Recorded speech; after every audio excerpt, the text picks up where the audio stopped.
Hello mga kaibigan kong tunay, this is RJ Japan and today meron ako ditong isang kakaibang prutas. So ayan, sa mga nakakaalam, ang tawag daw rito is star fruit. So ayan, ito ang tawag dito sa amin. So hindi ko malaman kung bakit star fruit ang tawag sa kanya. Siguro kasi Shanan, may star siya guys. Ayan, 'di ba?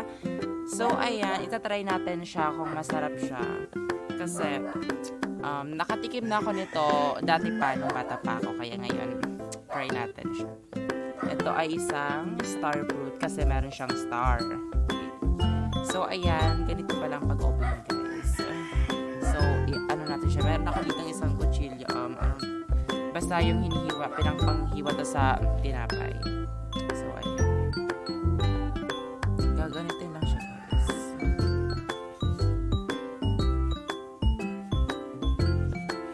Ayan, so inihiwa siya dito guys sa center ba to?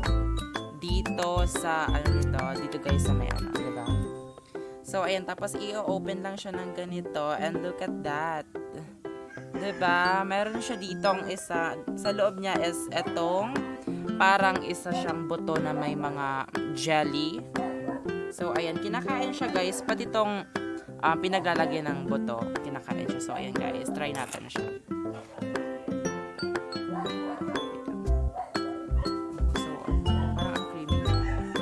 Parang ang creamy niya guys. So tamis.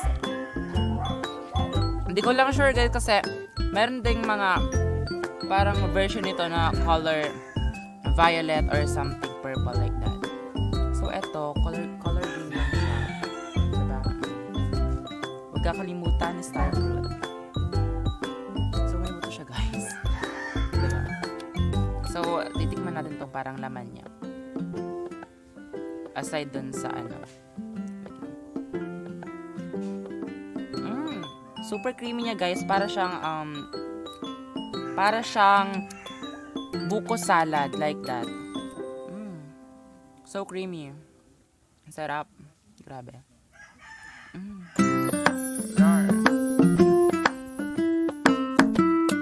Ayan, may buto siya guys, para siyang